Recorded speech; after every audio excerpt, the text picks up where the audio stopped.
এখন হচ্ছে মেহমানদের সিদ্ধ খাবার খাওয়ানোর জন্য এই যে টাটকা টাটকা হচ্ছে এই যে কাতালুর শাক সংগ্রহ করতে চলে আসলাম। এই যে এগুলা হচ্ছে আমার মায়ের লাগানো গাছ। দেখেন কাতালুর শাকগুলো হচ্ছে লবণ পানি দিয়ে সিদ্ধ করতেছি। এই যে হাফ হচ্ছে সিদ্ধ হয়ে গেছে, আরো কিছুক্ষণ হচ্ছে সিদ্ধ করব। এখন হচ্ছে এই যে টাটকা টাটকা পুঁই শাকের হচ্ছে পাতা সংগ্রহ করতে চলে আসলাম। এগুলা হচ্ছে বাঁশকরলের সাথে অল্প স্বল্প জাস্ট মিক্স দিব। বাঁশকরল গুলা প্রায় হয়ে আসছে, তো এখন হচ্ছে এই যে পুঁই শাকের পাতাগুলা দিয়ে দিব।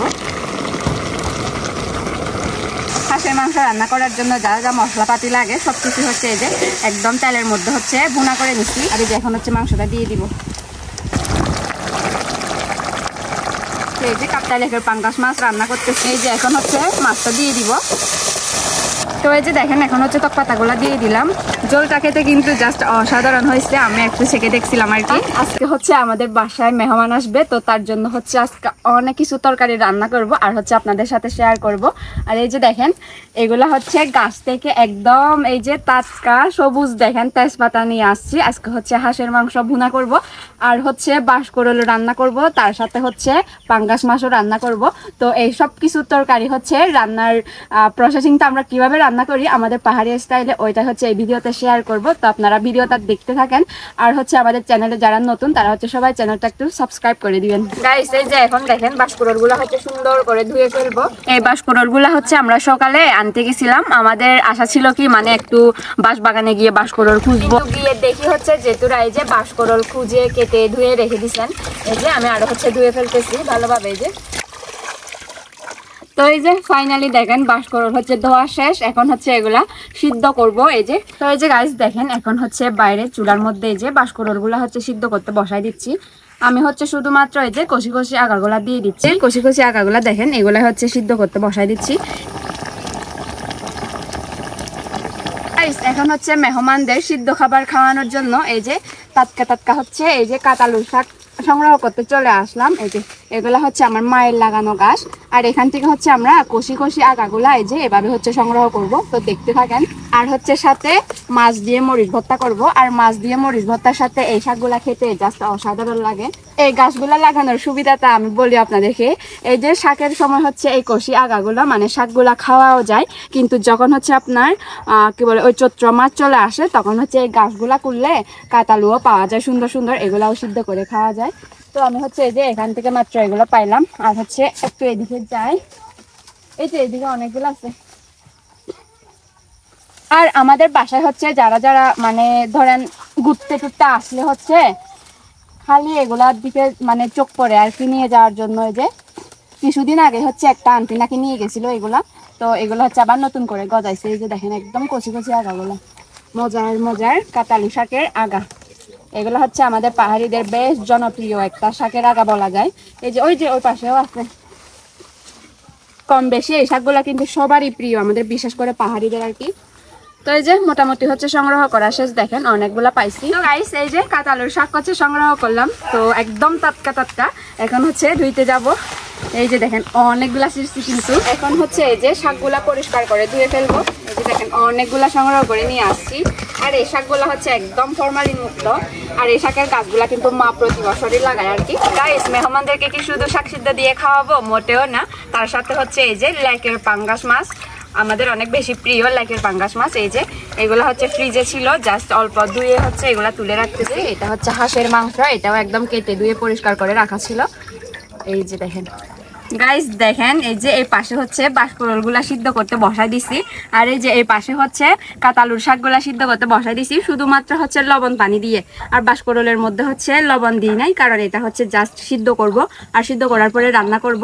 তো কাতালুর শাকগুলা তো এগুলা সিদ্ধ করে যেহেতু খাবো, সেজন্য হচ্ছে হালকা হচ্ছে লবণ আর পানি দিয়ে সিদ্ধ করতেছি। এই যে দেখেন গাইস এই যে দেখেন কাতালুর শাকগুলা হচ্ছে লবণ পানি দিয়ে সিদ্ধ করতেছি। এই যে হাফ হচ্ছে সিদ্ধ হয়ে গেছে, আরো কিছুক্ষণ হচ্ছে সিদ্ধ করব। আসলে টাটকা শাকসবজি হচ্ছে রান্না বা সিদ্ধ করার মজাটাই আলাদা, কারণ আপনারা তো দেখছেন গাছ থেকে মাত্র হচ্ছে ছিঁড়ে এখানে সিদ্ধ করতে বসাই দিছি, কোনো প্রকার ভেজাল ছাড়া একদম। আর এগুলার স্বাদও কিন্তু একদম অন্যরকম। আমাদের কাতালুর শাক সিদ্ধ হচ্ছে কমপ্লিট, এখন হচ্ছে এগুলা তুলে নিব, কারণ বেশি সিদ্ধ করলে হচ্ছে আবার শাকের মানে স্বাদটাই চলে যায় আর কি। তো এই যে দেখেন বেশি সিদ্ধ করলে হচ্ছে একদম নরম হয়ে যায়, তখন হচ্ছে আর খেতে ভালো লাগে না, তাই একটু হচ্ছে শক্ত শক্ত থাকতে তুলে ফেলি। এই যে দেখুন কালারটা যাচ্ছে। তো এই যে আমাদের শীতলের তাওয়াটা দেখেন একদম ভাব উঠে গেছে গরম গরম। এখানে হচ্ছে শুধুমাত্র শীতলের ঝোলটা নিছি, তারপরে হচ্ছে কাঁচামরিচ আর লবণ, আর কোনো কিছু নাই। এই যে দেখেন এখন হচ্ছে বাঁশকড়ইগুলা দিয়ে দিব। এই যে ভাব উঠতেছে একদম গরম গরম।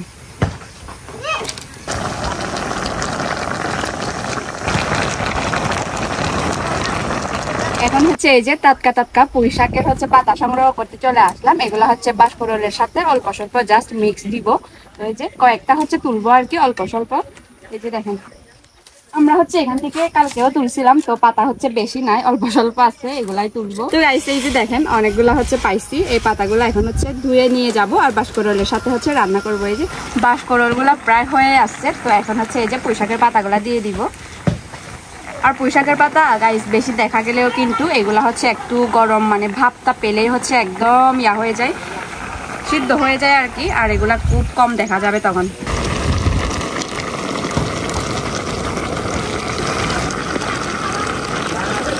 দেখেন ফাইনালি হচ্ছে আমার রান্না শেষ। এই যে এখন হচ্ছে একটা আরো ছোট্ট পাতিলে তুলে রাখতেছি।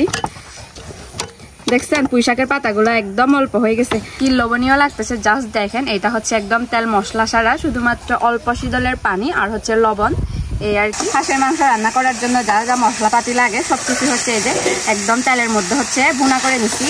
আর হচ্ছে আমাদের পাহাড়িদের এই যে একদম এখানে পাহাড়ের গাছের আর কি টাটকা হচ্ছে তেজপাতা দিছি, অনেক বেশি সুগন্ধ আসতেছে। আর এই যে এখন হচ্ছে মাংসটা দিয়ে দিব।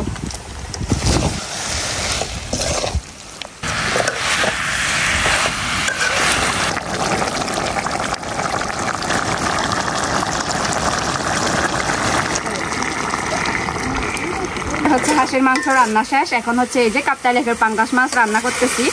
আর এই যে এখানে দেখেন জিরা, রসুন, পেঁয়াজ, মরিচ সবকিছু হচ্ছে এখানে এই যে ভুনা করে নিচ্ছি একদম। এই যে এখন হচ্ছে মাছটা দিয়ে দিব। এটা হচ্ছে কাপ্তাই লেকের পাঙ্গাস মাছ আর কি। আমরা কিন্তু পুকুরের পাঙ্গাস মাছগুলা খাই না, শুধুমাত্র হচ্ছে লেকের গুলা খাই আর কি। এই যে দেখেন মাছটা দেখেন জাস্ট একদম হচ্ছে লাল, কালারটা কত সুন্দর। গাইস এখন হচ্ছে এই যে বাড়ির পাশ থেকে হচ্ছে টক পাতা তুলতে চলে আসলাম। এই যে দেখেন এগুলা একদম টাটকা আর ফরমালি মুক্ত, এগুলা মায়ের হাতে লাগানো টক পাতা গাছ। আর এখন হচ্ছে এগুলা ধুয়ে মাছের মধ্যে দিয়ে দিব। আর মাছের মধ্যে টক পাতা দিলে কিন্তু ঝোলটা খেতে বেশ মজার হয়। আর তাছাড়া পাঙ্গাস মাছের তো একটু তেল থাকে, তো এই জন্য হচ্ছে টক পাতা দিলে মানে তেলের ইয়াগুলো একটু কমে যায় আর কি। আর এই যে দেখেন এখান থেকে অনেকগুলা তুলবো আরো, কারণ টক পাতা গাছেরও অভাব নাই, অনেকগুলা টক পাতা গাছ। তো গ্রামের মহিলারা হচ্ছে প্রায় আমাদের টক পাতা গাছগুলার থেকে টক পাতা খুঁজে খুঁজে নিয়ে যায়। তো এই যে দেখেন এখন হচ্ছে টক পাতাগুলা দিয়ে দিলাম। তরকারিটা কিন্তু প্রায় হয়ে আসছে দেখেন। এখন হচ্ছে টক পাতাগুলো একটু সিদ্ধ হয়ে গেলেই তরকারিটা হয়ে যাবে। গাইস এই যে দেখেন আমার হচ্ছে কাপ্তাই লেকের পাঙ্গাস মাছ রান্না শেষ। ঝোলটা খেতে কিন্তু জাস্ট অসাধারণ হয়েছে, আমি একটু ছেঁকে দেখছিলাম আর কি। ফাইনালি হচ্ছে কাপ্তাই লেকের পাঙ্গাস মাছ টক পাতা দিয়ে রান্না করা এই যে শেষ, একদম পাহাড়ি স্টাইলে সিদ্ধ খাবার তৈরি করছি। মরিচ ভর্তা না করলে কি হয়, তো মরিচ ভর্তা তৈরি না করলে হচ্ছে সিদ্ধ খাবার কি দিয়ে খাবো। তো এই জন্য দেখেন কাপ্তাই লেকের পাঙ্গাস মাছ 2 পিস দিয়ে হচ্ছে মরিচ ভর্তা তৈরি করছি। এই যে দেখেন আর মা হচ্ছে মরিচগুলো একদম বেটে দিছেন আর কি, এজন্য মরিচগুলো দেখা যাচ্ছে না, কিন্তু প্রচুর ঝাল হয়েছে, কারণ আমাদের পাহাড়িদের জুমের ধান্য মরিচ বলে কথা, অনেক বেশি ঝাল। তো এই যে দেখেন হালকা পাতলা হচ্ছে মাছগুলো এখন এই যে এই ডাল গাছ দিয়ে হচ্ছে একটু বেটে দিচ্ছি। এই যে গাইস ফাইনালি এই যে দেখেন মরিচ ভর্তাও করা শেষ। তো আজকে হচ্ছে আমার রান্না বান্না এ পর্যন্ত। তো আজকে হচ্ছে কি কি রান্না করছি সবকিছুই তো আপনাদের সাথে শেয়ার করলাম। তো ভিডিওটা কেমন লাগছে অবশ্যই কমেন্ট করে জানাবেন, আর যদি ভালো লাগে অবশ্যই তাহলে আমাদের চ্যানেলটা সাবস্ক্রাইব করে দিবেন।